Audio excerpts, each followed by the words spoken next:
Shalom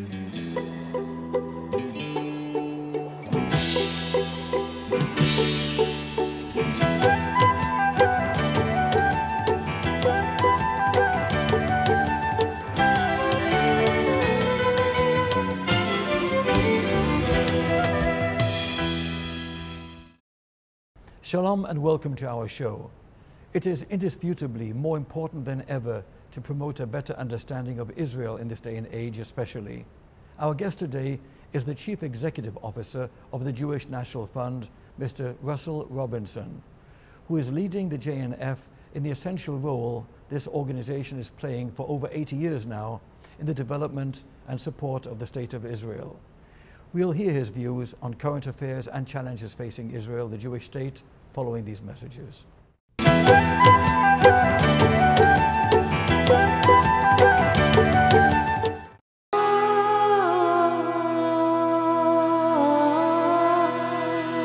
Over 100 years ago, Jewish National Fund began with Theodor Herzl, who realized that not only did the Jews need a homeland, but that it would only happen with major support from Jews in the diaspora. Blue boxes were put into the homes of millions of Jews all over Europe. Their coins added up to bring about the purchase of the land that would become the State of Israel. Jews left Europe and other parts of the world to come to their new homeland, but the work had just begun. JNF took on the role of being the caretaker of this new land. Today, that means strengthening the State of Israel through the development of its southern region. JNF Blueprint NEGEV is a far-reaching plan to bring 250,000 new residents to the desert over the next 5 years, to build new communities and strengthen existing ones, to once again turn the desert into a green and prosperous land for Jews to call home.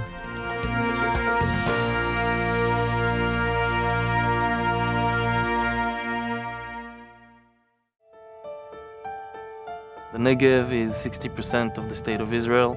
Less than 8% of the population live there, and we understood that this is the future. This is the biggest land reserve of Israel. The communities here are on the verge of collapsing.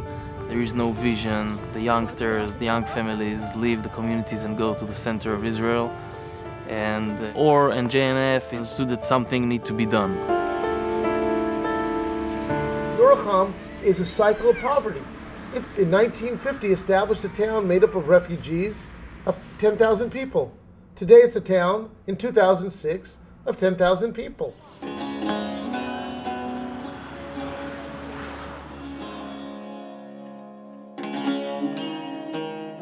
There's nothing to do here. There's no employment. There are no factories, no employment. It's a shame. It's a good place, a quiet place. 2 live in Arad, 2 live in Kibbutz Erez. Dorit lives in the north. And only this one lives near me. She's 9 months old.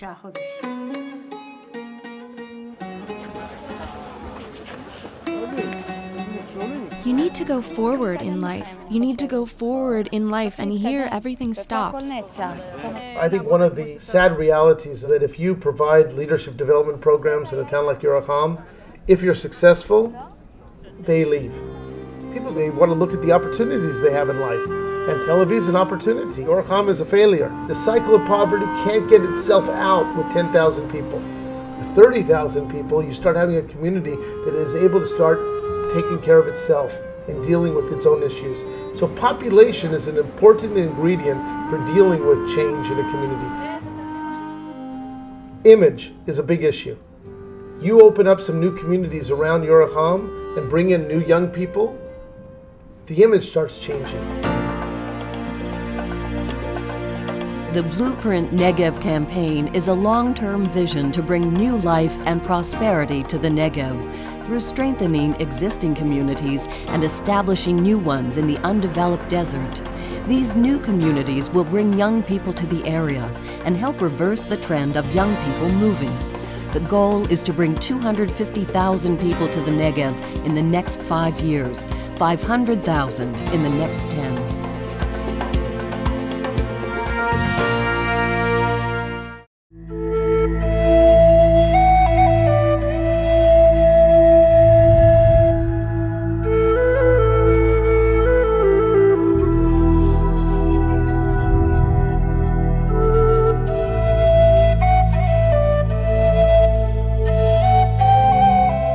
how our place, Givot Bar, looked before we came here.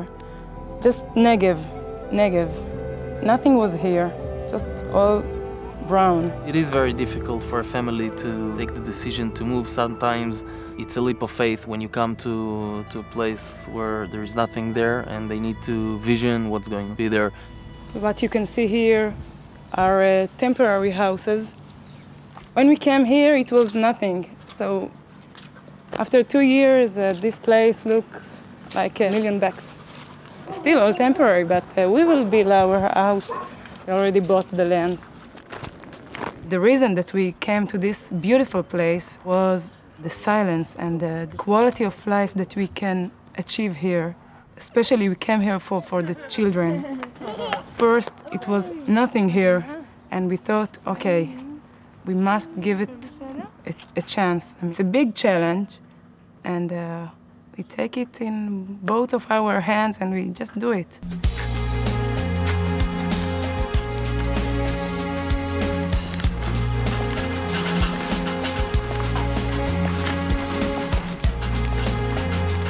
We are a couple that come, one from a religious home, one from a secular home, and we looked for a place that would enable our own home to develop, and we looked for a community that would suit us.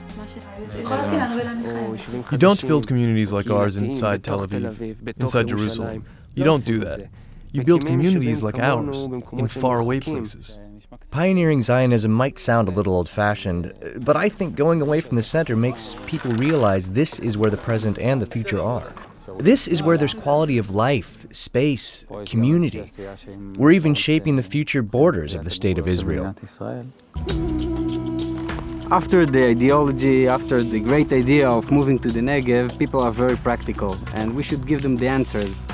If we want lots of people to move to the Negev, we should take the practical steps. We should give them the opportunity of jobs. We should give them the right directions to achieve their goals.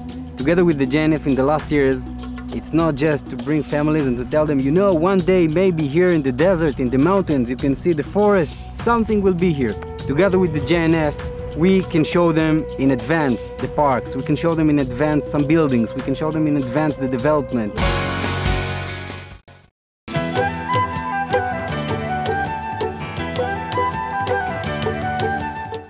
With us now is Russell Robinson, the National President of Jewish National Fund. Russell, it's a real pleasure to have you on the Shalom Show. Thank you very much. Pleasure to be here. Well, a first question I have, inevitably, I suppose I must ask you, is to tell our audience what the function of Jewish National Fund is today in this day and age. Well, I tell the story because I go back 109 years. And 109 years ago, we were formed as an organization to repurchase the land. Of the land of Israel for the Jewish people. After the Zionist Congress had met and debated and decided that we had to return back to Zion, they realized that what they did need was some funds to do it. So they formulated the Jewish National Fund. That role continues today, not just in the purchasing of land, because that was only one part of it. It is what do you do with the land when you purchase it. And our role today at Jewish National Fund is taking that precious piece of land, the land of the Jewish people, and making it into the place that the Jewish people could look at it and say, oh, light unto nations. And that's what we have done by over 1,000 parks, communities all throughout Israel, water resource projects, and of course, 240 million trees. Sir, historically, JNF has cleared the land, planted forests, done amazing things throughout the history of the State of Israel. And its goals, though, have evolved and changed to some degree. Tell our audience a little bit more about the new challenges facing JNF and the State of Israel at this time. Well, the new challenges that face the land of Israel are multiple. One is the south, the Negev. 60% of the land of Israel is in the Negev, yet only 8% of the population. That gives us that opportunity to be 21st century pioneers. I tell people, if you missed 1948, they left you 60% of the land of Israel still to be part of the nation under creation. And that is what we are working on, bringing 500,000 people to the Negev over the next 10 years. And we're doing that by building new communities, 7 new communities in which we have developed already. Beersheva, turning it from a town of 200,000 with a losing population to just in 5 years of a town of 212,000 and growing. How do we do that? We're building a $300 million river walk. transforming the image of Beersheba, building a 20-acre lake. That changes what Beersheba, the image from an Israeli point of view, is. We're taking Abraham's Well, a place for Muslims, Christians, and Jews, has only 20,000 visitors a year. We're putting together a $4.5 million renovation, turned into a world-class tourist center. Muslims, Christians, and Jews should be 500,000, 1 million people going to seeing Abraham's Well, the place where really all of our religions stem from. That's one problem, and that's a challenge in which we are meeting. The water issues in Israel, a real crisis. And that's something I would like to speak to you about, actually. Unpleasantly, I have to bring up the matter of Syria's tendency to have used agricultural projects rather unwisely and use crops and so forth that have wiped out their water supply, causing them to want to cut off the source of the Kinneret, the Jordan River and so forth. Tell us a little bit about the politics with regards to water in the Middle East. First, you have to understand that water doesn't know any borders. So the water issues in Israel are not just Israel, they're the Middle East. I may say the world, but let me take the issues of water in the Middle East. You have one really lake, Lake Kinneret, the Sea of Galilee. That is fed from waters that come from Lebanon, from Mount Hermon. Now, people, very few know that the Six-Day War was really a water war. It started off by the Syrians and the Lebanese cutting off water coming down to the Kinneret to starve the farmers of the north.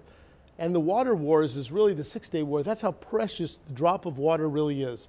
Now, Syria has the same water use. The Palestinian Authority, the same water use. Jordan, the same water use. All of that has to be part of a whole regional plan. Now, what have we done? Drip irrigation. We're famous for it. Now, that takes and utilizes less water while water drips into a crop, allowing a crop to grow. That technology is available to everybody, not used by everybody on the regional systems. Recycling of water. 80% of the water in Israel is recycled. 80. But let me give you the significance of that 80%. The country next to us in recycled water is Spain at 17%. So a glass of water is too precious to only use once. Now, water is not recycled by the Palestinian Authority. 190 million cubic meters of wastewater, not one drop is recycled. So the issues of water for Jordan, the Palestinians, Syrians, and Israel are part of what the potential of peace, but more importantly, it's the potential of war. If the Syrians are going without water, if the Jordanians, if the Palestinians, and you see what's happening with Israel because they utilize every drop of water over and over and over, and they grow crops in places like the Arava that gets 2 inches of rain all within a 24-hour period, yet 50% of the melons are exported from the Arava. 25% of the fish that is consumed in Israel is coming from the Arava. Now, how is that? That's called Jewish ingenuity, Jewish National Fund ingenuity, utilizing every drop of water, taking brackish water, catchment of rainwater, utilizing it for fish farms, utilizing in hydroponics growing tomatoes, utilizing the same drop of water to grow olive groves. Now, that makes it a major, major issue for the whole region. And you know what? Just recently we were dealing with Turkey on negotiating for water to come from Turkey. And there was a Wall Street op-ed that was in, and it said that the true flotilla, a piece, could have been a flotilla of water that could have come from Turkey. They could have provided 110 million cubic meters of water to Israel, which produces today, by the way, provides to the Palestinian 180 million cubic meters of water is provided by the Israeli infrastructure for the Palestinians. Let me interrupt you for a moment and be politically incorrect and ask you a few questions on this. You mentioned the Palestinians and politics and peace, and it is so tragic that with the innovation that Israel has provided to the area, so much could have been achieved in a peaceful process. Drip irrigation, as you mentioned, and of course the greenhouses that were given as a gift to the people in Gaza, and overnight they just smashed them all and trashed them rather than utilize the positives and work together for a mutually beneficial future for all society there. What are your thoughts, though, on the tendency of the neighbors of Israel not to embrace the possibilities of peace, but rather to continue with this belligerency? Look, it is a complex situation. But if you want to bring peace to the area, if you believe in peace, it is not a matter of protesting. It's a matter of showing what can be done. And I will absolutely debate with anybody that when the Palestinians can look over to our piece of land, if they would finally see what we have done with our piece of land, dispute the borders. Okay, maybe this border is not correct, maybe it is correct. Let's sit around and argue it. But at the end of the day, what have you done with your piece of land? In 1948, we both started with the same broken down tractor. Very well said. In 62 said. years, what have we done with our broken down tractor? What have we developed? What kind of industry that we could send 8 plane loads a day to Holland with flour exports? Why? Because it was more important to us than just debating about ownership. It was more important for us to love the land. And loving that land is the ownership. That's what we have to say to the world. Look at our legitimacy by looking at what we have done. You want to delegitimize Israel? I don't have time. But I do have time to tell you about the great things that we have done. If you take the Gaza greenhouses, remember it was a $900 million a year industry. So let's say that you took over your father's industry, you're not the best. You could have taken $900 million and made it into a $400 million industry, maybe a $200 million industry, maybe even a $90 million industry, but you're correct. They turned it overnight to a zero industry. That kind of says it all. And speaking of the Negev and speaking of other parts of Israel, I have to mention the Golan Heights and what you mentioned about the attitudes in the Middle East. I remember being on the Golan Heights and seeing a fence, a barbed wire fence with signs that said, "Danger Mines." And on the other side of the fence were vineyards planted by Israelis, by Jews. A kind of paradox the world tries to ignore. Unfortunately, the Arabs tend to plant death in the land they claim to love, and the Jews plant life. So it's a little bit strange how the media misrepresents the truth. What are your thoughts with regard to the misrepresentation of Israel in the media? I'm a great believer that we shouldn't be being defensive. I think that it's one of our mistakes. I think that we have been defensive way too long. You cannot play this game by only being defense. We have to be in offense. I don't have time to talk about their delegitimizing of us. I do have time to talk about legit Israel, about the wonderful things that Israel has done to make the world a better place. Text message, a gift for the Haiti catastrophe. Guess what? Text messaging invented in Israel. Don't buy a computer chip. Don't buy a computer because those chips were created in Israel. Don't worry about cancer research because a lot of cancer research was done in Israel. So if you want to talk about legit Israel, get a glass of wine, swirl it around, drink it, taste the sweetness of it, and see the vineyards throughout Israel. That's what we're doing. That's the legitimacy that we're making of the world. Others, they could talk about blood. They could talk about their lies. They could attack us. We, as the Jewish people, we have to talk more about the wonderful thing called Israel that made the world a better place. You know, I always debate with people when they say about the United Nations, this and that. I'm very happy to tell the United Nations the greatest thing that they ever did, the greatest move, the greatest decision that they ever made was the establishment of the State of Israel. And the greatest thing that we did with that movement for the United Nations is in making the land of Israel the place that is the light unto nations. Russell, this is all very, very interesting, and I really love doing programs for JNF. And I'd like to ask you a little bit about how you see the challenges facing the Jewish community in the United States in general at this time in history. You know, we have a new reality in this world. Israel was raised in all of us as wars, land of the exiles, bringing in 1 million plus Soviet Jews, bringing in Jews from Ethiopia. That's how we sort of portrayed Israel for 60 plus years. But there's a new reality, 500 companies on Wall Street, Israeli. A new reality that there are wealthy Israelis. What is our connection to that land of Israel? You know, I go back biblically, if you want, and Tzlech Lecha. You know, go forward to a new land. We're stuck. You can't be a Jew. You cannot be a Jew unless you connect with the land of Israel. Lech Lecha, go forward to a new land. Moses, come back, not make your slaves have better health benefits, come back to the land.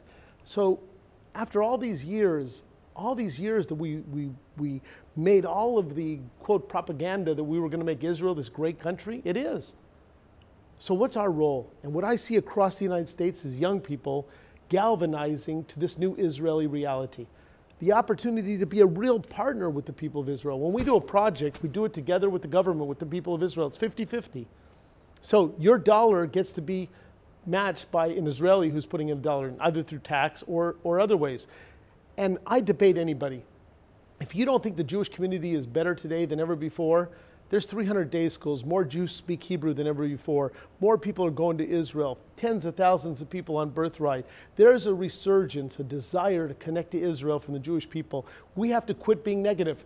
We have to be positive. We have to tell them the great stories of the winning Jewish people, of the winning land of Israel. That's the JNF story, I believe, and that's the story that we're taking. Lives that we touch in Israel, land that we touch, that you're partners with, that you get to be part of something that's so great, that's so magnificent, that you get to be involved in dedicating your donor dollars directed towards that. That's the message. We don't talk about poor, poverty Israel and wars and bulletproof vests. Everybody can do whatever they want in their, quote, campaigns. What we do in Israel is say, be a partner. Today, we get to go back to Lech Lecha, go forward to a new land. Russell, one of the problems facing Israel at this time in history is with increasing anti-Semitism worldwide and the media maligning Israel, misrepresenting the facts.